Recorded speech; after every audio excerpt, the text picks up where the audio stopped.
Olá pessoal, tudo bem? Vamos começar aí o nosso reino protista, né? Dando detalhe maior aos protozoários, que tem bastante interesse ecológico e médico. Vamos entender um pouquinho isso aí.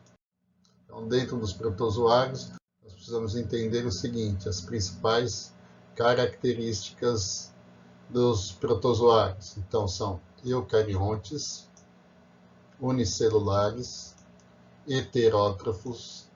A digestão é no interior da célula, então tem que englobar o alimento e levar para dentro da célula. Digestão intracelular. Apresenta vacúolo pulsátil. Esse vacúolo pulsátil é uma bomba de regulação hídrica. Em alguns protozoários existe o excesso de entrada de água, porque o meio interno é hipertônico em relação ao meio externo.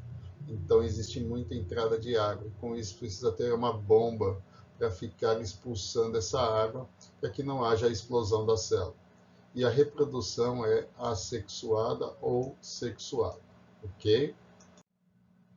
Bom, a locomoção. A locomoção é a característica de distinção entre os grupos, né? Então eles são classificados pelo tipo de locomoção. Quem tem a locomoção através de modificações de membrana, chamadas de pseudópodos, que são expansões da membrana, vai fazer parte do grupo dos rizópodes ou sarcodíneos. Flagelos são estruturas longas, filamentos longos, né? Geralmente em pequeno número, e que promovem a locomoção desses protozoários. Por eles possuírem flagelos, eles são colocados na classe dos flagelados. Cílios. Cílios são estruturas pequenas, né, que envolvem toda a célula, então são pequenas e em grande número. Daí nós colocamos aí no grupo dos ciliados. E aqueles que não têm locomoção, não têm estrutura de locomoção, que vão depender de um vetor, de alguém que transporte essa célula, então nós colocamos no grupo dos esporozoários, são aqueles que não possuem locomoção. Então, pseudópodes, rizópodes, flagelos, flagelados, cílios, ciliados, e quem não tem estrutura são os esporozoários. Os protozoários vão ter o padrão aí de uma célula eucarionte, né? Tem uma membrana celular, tem um citoplasma e vai ter um núcleo. Mais uma característica importante, ó, eles vão ter dois tipos de núcleo, né? Um núcleo que está envolvido com a parte funcional, que é chamado de macronúcleo, né? Controle das atividades celulares, e um micronúcleo que está relacionado com a reprodução. Então, isso é uma característica importante. Não em todos os protozoários, mas alguns vão apresentar essa característica de macro e micronúcleo. Certo? Vamos continuando, então. Alimentação, né? Pode ser por fagocitose, que é o processo de emissão de pseudópodes, que vão englobar o alimento e formar o que nós chamamos de vacúolo alimentar ou fagossomo, onde vai acontecer a digestão, né? Então é bastante interessante esse processo. No caso dos sarcodíneos ou rizópodes, também é utilizado na sua locomoção. Então veja aqui, ó, nós temos aí uma animação das amebas em ação, produzindo seus pseudópodes e englobando o alimento, né? E também se locomovendo. Então nós temos aqui dois exemplos aí da ação dos pseudópodes, as amebas englobando seu alimento. São pequenos protozoários também, né? Aqui nesse caso nós vamos ter um paramécio sendo englobado por uma ameba. Alimentação também em alguns outros protozoários, no caso aí principalmente dos paramécios ciliados, eles vão ter uma boca celular, que é chamado de cifóstoma. Tá? Então, o cifóstoma ele é usado aí para a entrada do alimento. Tá? E você vai ter o citopígio, que é para a saída do alimento. Então, o alimento entra pelo cifóstoma, formam-se aí os vacúolos alimentares, residuais e o de excreção, que vai ser para eliminar através do citopígio. Então, cifóstoma, citopígio. Então, grifando aqui, citóstoma e citopígio. Bom, agora vamos falar detalhes de cada uma das classes. Então, aqui é a classe dos sarcodíneos e risópodas, né, que vão englobar aí as amebas. Aqui uma foto de uma ameba, né, a foto da amebinha, né, e aqui uma outra ameba que nós chamamos de foraminíferos, que tem aí uma estrutura calcária, né, com fragmentos de partículas que vão se agregando aí para proteger a ameba aí no seu ameba contra predadores, tá? Então pode ser nua, com conchas ou partículas agregadas. Flagelados, né? Lembrando novamente, são aqueles que possuem flagelos, podendo ser um ou mais, mas nunca em grande número, tá? Pequena quantidade. Pode ter o formato oval, esférico ou alongado, alguns de vida livre, a grande maioria de vida livre, mas outros precisam ser parasitas, precisam de um animal hospedeiro para poder se desenvolver e viver. Então aqui nós temos o caso do Trypanosoma, né? E aqui nós temos o Leishmania, que são flagelados, né? Estruturas fusiformes, né? Alongadas, com seus flagelos aí. Ciliados são os mais de boa, a maioria, a grande maioria, poucos são parasitas, maioria de vida livre. Vamos usar os cílios, lembrando lá dos dois núcleos, né? Então vamos falar um pouquinho mais do paramécio. Aqui são fotos de paramécio, tá? Então você vê aí os cílios envolvendo. Aqui são dois fazendo uma reprodução. Um aspecto importante, muito perguntado a respeito dos paramécios, é essa questão da osmorregulação, né? Que você tem aí os vacúolos contráteis, ou também chamados de vacúolos pulsáteis, que vão fazer o quê? Bombeamento da água para o meio externo, né? Porque vai entrar muita água e o vacúolo vai fazer o quê? A expulsão dessa água. Então você tem a entrada de água e a saída de água. Quem controla isso? Os vacúolos pulsáteis. Beleza? Aí, né, um esqueminha de um paramécio, caracterizando aí, detalhando a ação do vacúolo contrátil ou pulsátil, né? Então, dentro da célula, fora da célula. Então, o que acontece? Quando há um excesso de água no interior da célula, acontece um bombeamento dessa água, essa água fica armazenada em pequenas bolsas, até, né, inflar totalmente o vacúolo, aí acontece a expulsão dessa água e o vacúolo volta ao seu estado original, para captar mais água e retornar a fazer o processo. Aí mais um detalhe, né, do ciliado, do paramécio. Então você tem aqui o citóstoma, que é aonde vai ter a ingestão do alimento, né? Aqui você vai ter o vacúolo contrátil, o citóstoma. Deixa eu apagar que ficou feio, né? O citóstoma, que é o vacúolo, por onde vai entrar o alimento, o vacúolo contrátil, os cílios, né? O macro e o micronúcleo. Já falamos a respeito da função dessas duas estruturas, né?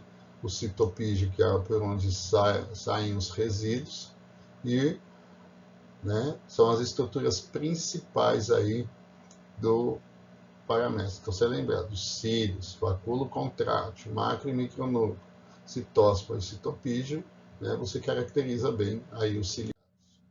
E, por fim, os esporozoários, são aqueles que não possuem locomoção. Então, são os esporozoários. Necessariamente, eles vão ser um endoparasita, um parasita interno. Então, eles têm que parasitar alguma coisa aí, né? Então, sempre vão estar alojados dentro do hospedeiro. É o caso aí da malária.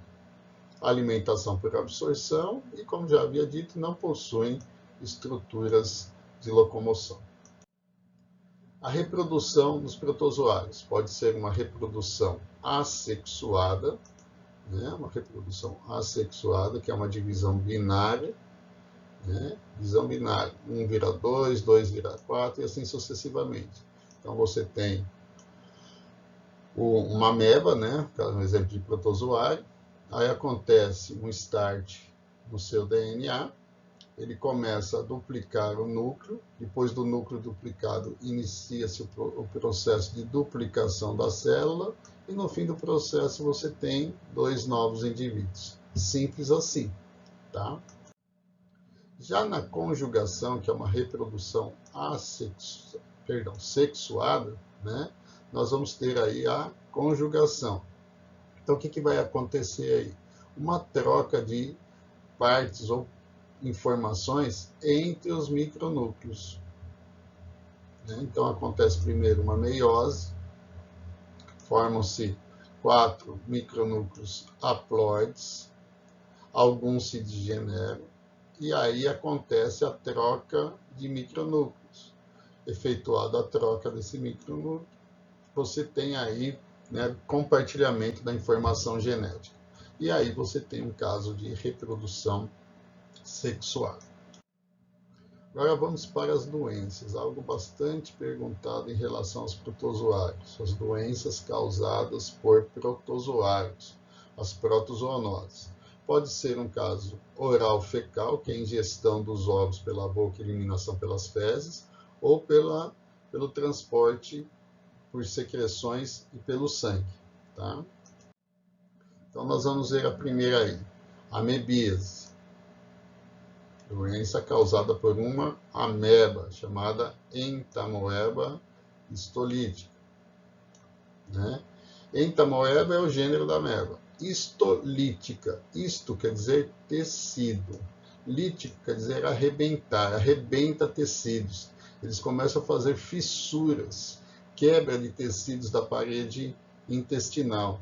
Então, o indivíduo vai ter um sangramento no intestino. Automaticamente, ele vai ter uma diarreia sanguinolenta. Então, local da infecção, os intestinos. O que ele vai sentir? Dores abdominais, né, e diarreia sanguinolenta. E a profilaxia, a forma de evitar a doença, é saneamento básico, higiene pessoal e higiene com os alimentos, né? Bem atual, né?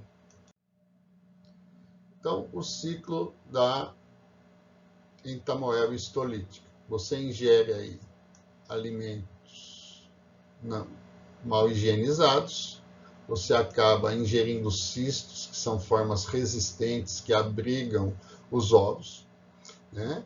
Daí, dentro do intestino acontece a liberação dos ovos, né, de amebas no intestino. Elas se multiplicam, provocando lesão, né, os vasos sanguíneos intestinais, e você vai promover agora um sangramento, vai ter um sangramento em função dessa lesão dos vasos sanguíneos intestinais, né? Daí você vai ter algumas hemácias, células sanguíneas ingeridas para servir de alimento, mas o indivíduo vai ter a eliminação das fezes, né, que serão fezes sanguinolentas, junto com cistos que vão infectar água e alimento e fechando o ciclo dessa forma. Agora, uma doença bastante perguntada em relação ao ciclo de vida, que é a doença de Chagas, né? A doença de Chagas é muito perguntada aí. Por que chama doença de Chagas? Primeiro, quem descobriu a doença de Chagas foi o nosso amigo aqui, o Carlos Chagas, ok? Então, Carlos Chagas descobriu a doença de Chagas, por isso se chama doença de Chagas. Em homenagem a um outro cientista, o Oswaldo Cruz, ele denominou o protozoário como Trypanosoma cruzi, em homenagem a Oswaldo Cruz. Características da doença de Chagas. Vamos lá então, né? Doença de Chagas. Quem causa? O Trypanosoma cruzi. Quem é o vetor? O Triatoma infestans. Tá? É um percevejo, né? Hematófago, é um inseto hematófago, né? Também chamado de barbeiro, nome científico Triatoma infestans. Como que é a transmissão? Né? São as fezes contaminadas do barbeiro. Então guardem isso. Não é pela picada do barbeiro. Não é pela picada do barbeiro. São pelas fezes contaminadas. Né? E o que pode ficar contaminado? E como pode ser a transmissão desse triatoma além das fezes do barbeiro? Pelo sangue, leite materno e placenta. Pode passar pela placenta também. Principais sintomas: problemas cardíacos. Depois nós vamos ver com detalhes esses problemas cardíacos. E a profilaxia, forma de evitar, né, a doença, é a combate aos focos do barbeiro, né? Melhoria das condições de habitação, né? Substituindo casas de pau a pique, aquelas casas de madeira com barro que formam bastante orifícios propícios para o desenvolvimento dos ovos do barbeiro, tá? E lógico, tratamento dos doentes. Aí está o nosso amigo Triatoma infestans, também chamado de barbeiro. Ele recebe esse apelido de barbeiro porque ele tem uma característica, um comportamento de picar o rosto, né? Então, em função aí ainda de uma ideia machista, né? Ele vai ao rosto, e quem vai ao rosto, o homem vai fazer a barba no barbeiro. Então acabou pegando esse nome de barbeiro, né? O Triatoma infestans aí, barbeiro, porque preferencialmente gosta de picar o rosto. Então você tem a transmissão que pode ser pela picada do barbeiro, né? Uso de material não esterilizado, né? Com sangue, que ele usa como vetor aí, como meio de transporte o sangue, né?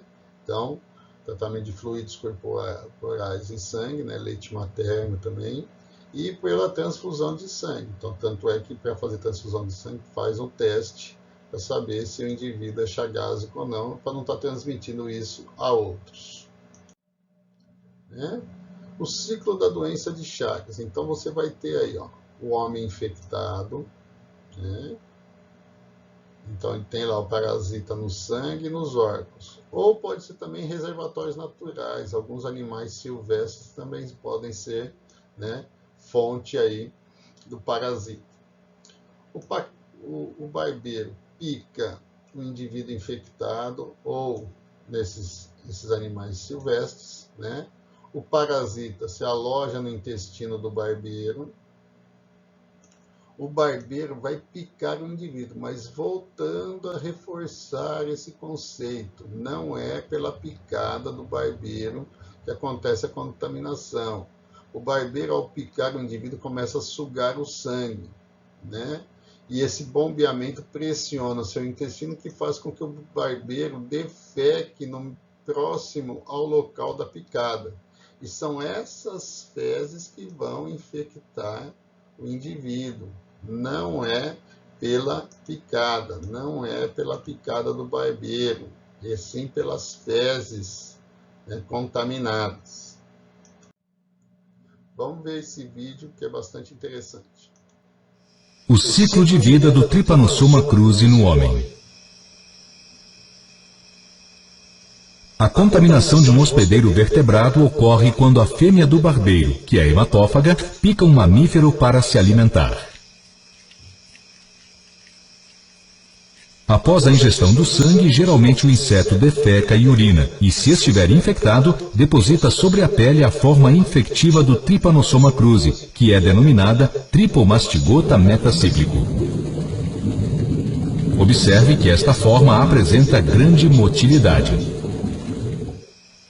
Observe que quando o hospedeiro coça o local da picada, pode carrear o parasito para a região lesionada da pele, ou o parasita pode se deslocar para uma região revestida por uma mucosa e aí penetrar, chegando à corrente sanguínea. Em seguida, pode invadir diferentes tipos celulares que encontrarem, como macrófagos, células musculares, células epiteliais e neurônios.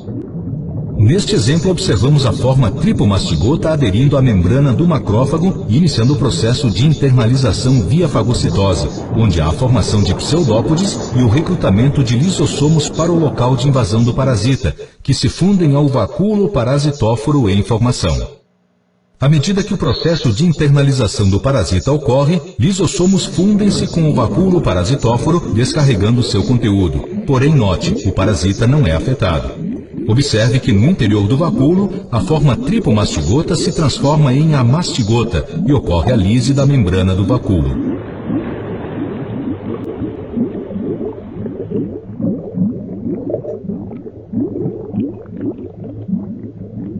Observe que no citoplasma, a forma amastigota se multiplica por fissões binárias sucessivas. Acompanhe como as células se multiplicam no interior do macrófago. Repare quantas formas amastigotas estão surgindo com as divisões sucessivas, podendo ocupar todo o citoplasma da célula hospedeira.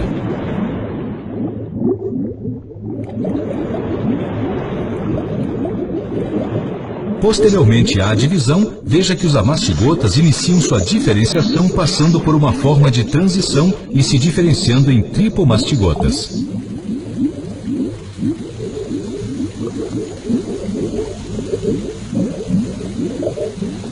Note que as formas tripomastigotas apresentam um movimento constante e intenso, rompendo a célula hospedeira e sendo liberados no espaço extracelular.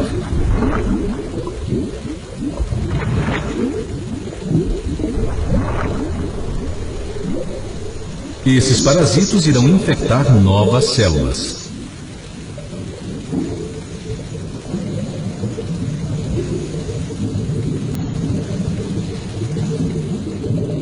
Ok, vamos dando continuidade aí.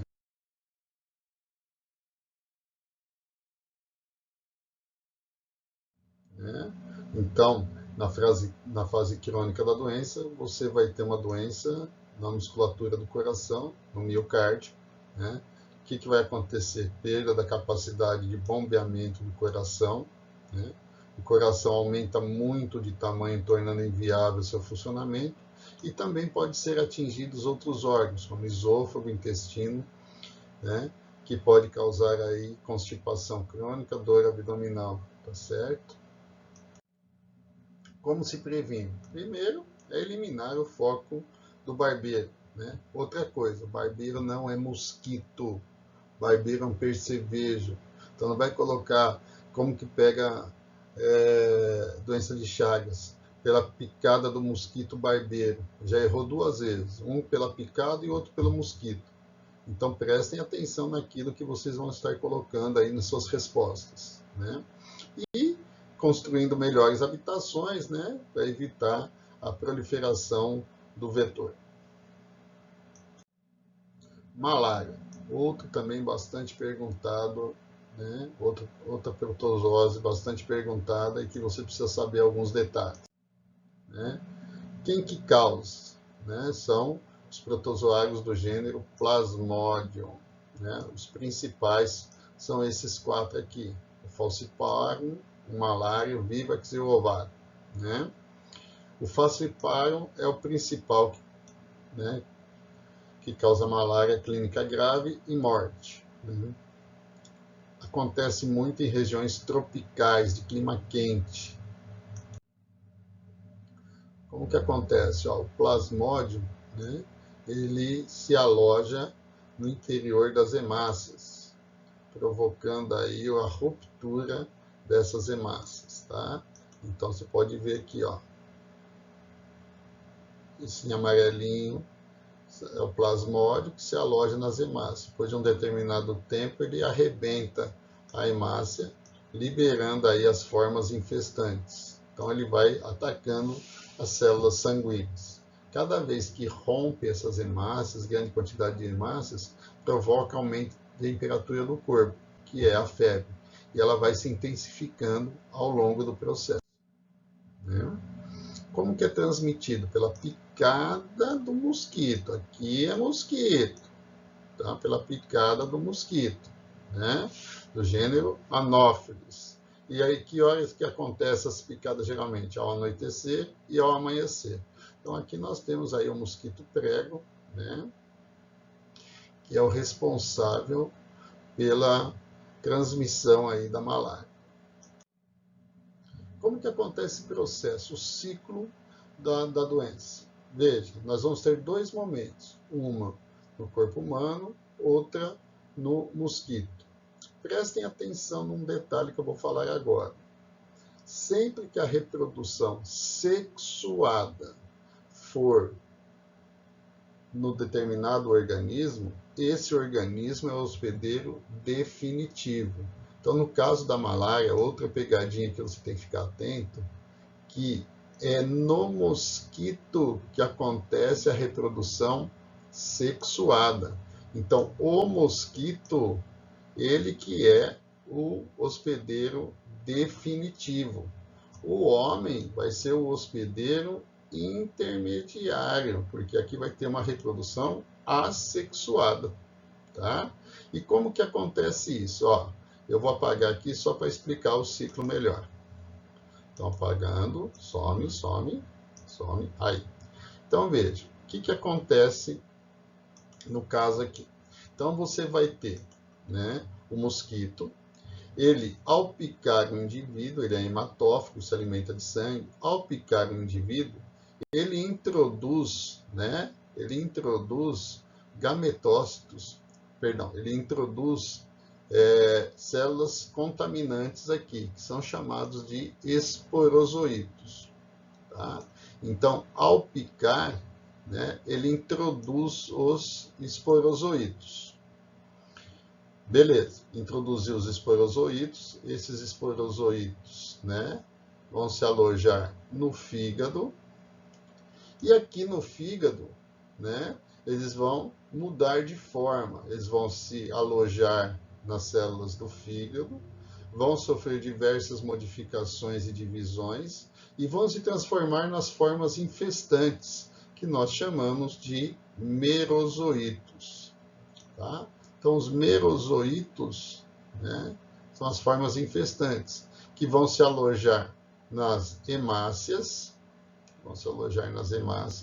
e provocar a ruptura dessas hemácias.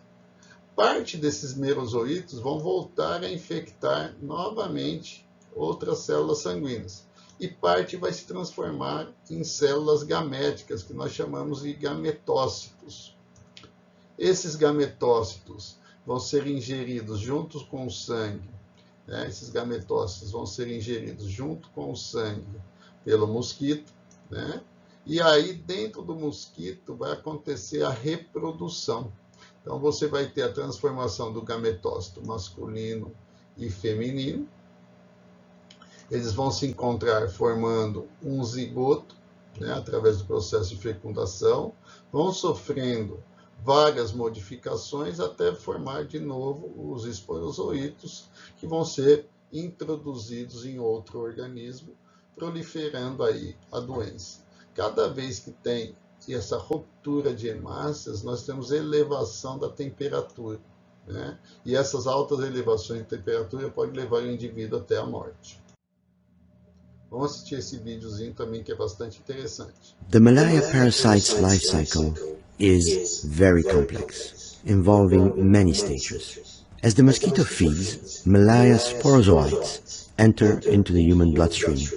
They quickly make their way to the liver and infect liver cells with the help of the circumsporozoite protein. The parasite develops into mature schizons, creating tens of thousands of merozoites, which burst out of the cell and journey back toward the bloodstream. They then infect healthy red blood cells, reproducing and eventually rupturing the cell, liberating more merozoite, which in turn go on to infect other cells, leading to the massive destruction of red blood cells. A few of the infected cells develop into gametocytes, which can remain in the bloodstream for several days and may be ingested by another mosquito during the subsequent feeding. Inside the mosquito, the gametocytes develop into new sporozoites. So now the human has infected the mosquito, the life cycle comes full circle and continues. Bom, baseado na explicação que eu dei do ciclo, mais esse vídeo, mesmo dando em inglês, você consegue aí relacionar o ciclo da malária, tá? Que é bastante perguntado aí em provas que você vai ter pela frente. Né? Como que é a malária? Ela começa com uma pequena gripe, né? Depois os episódios aí vão passando para estágios de febre, né? E essas febres podem provocar diversos danos aí. Começa aí com dor das articulações, dor de cabeça, vômito e quando chega nesse estágio aí de convulsão e coma, podendo levar o indivíduo até a morte e devido a esse estado febril. Tá? Bom, controle do vetor é o principal, é a mesma ideia que a gente tem em relação à dengue, né? Eliminar os focos do mosquito, né?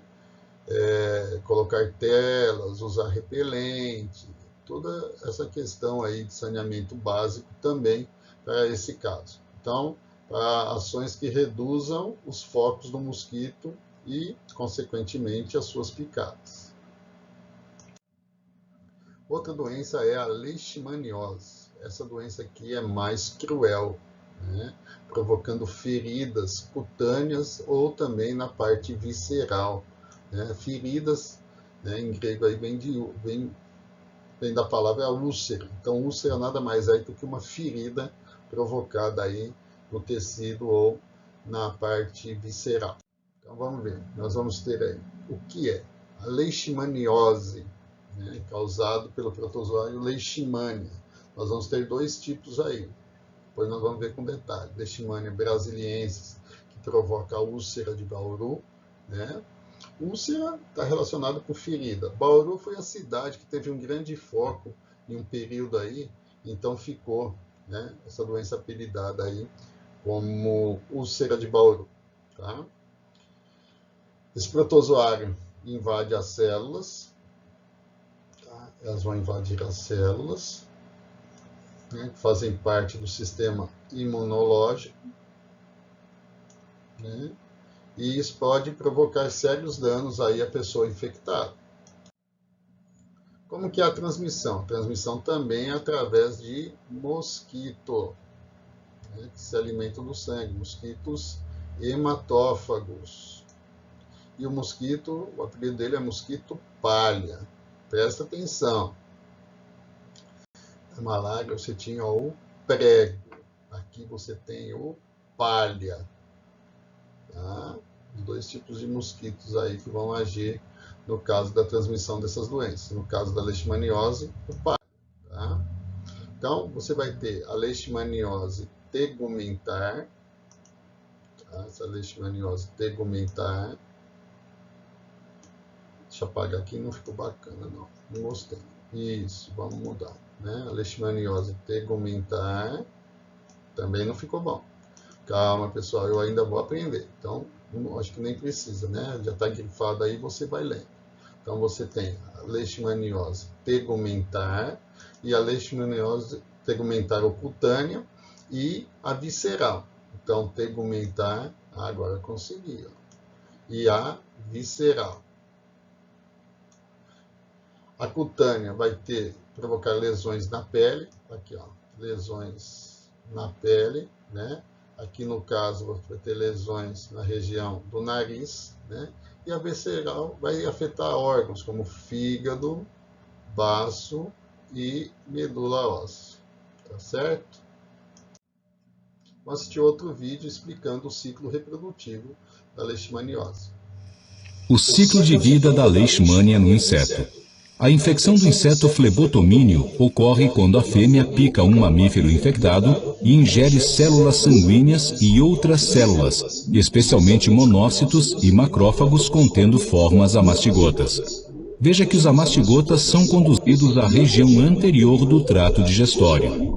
Neste novo ambiente, os amastigotas se aproximam formando aglomerados, chamados de ninhos ou ilhas de amastigotas, que ficam protegidos no interior da matriz peritrófica. Neste ambiente, dá-se início ao processo de transformação das formas amastigotas em promastigotas procíclicos. Repare que os parasitos e o sangue ingerido ficam retidos no interior da matriz peritrófica. Observe que a matriz peritrófica começa a se romper na região anterior e as formas promastigotas migram para o epitélio do trato digestório.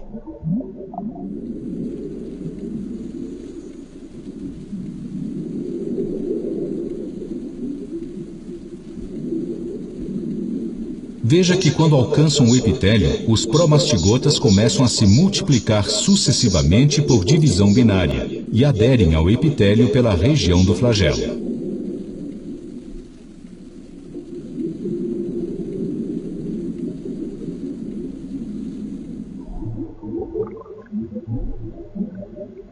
Repare que alguns parasitos são eliminados junto com o conteúdo estomacal.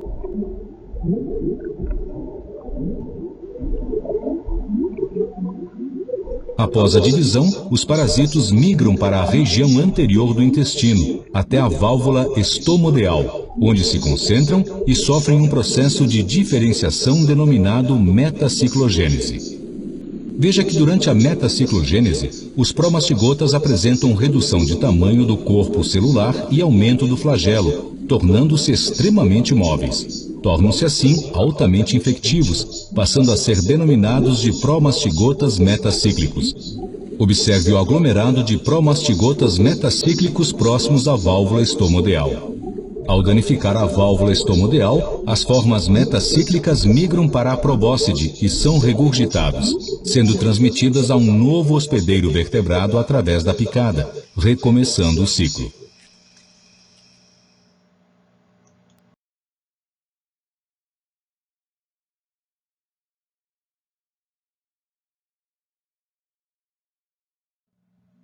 Tá. E para finalizar, pessoal, coloquei essa tabelinha para você acompanhar as principais espetozooses humanas, né?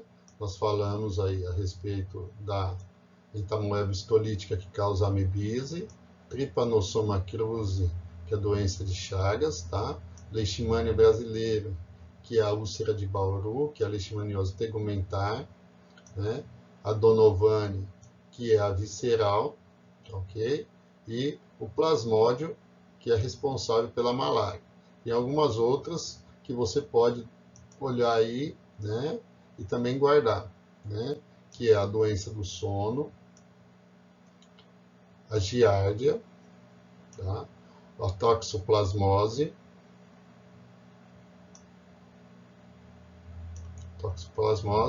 e o Trichoma vaginalis, que é uma doença sexualmente transmissíveis, tá?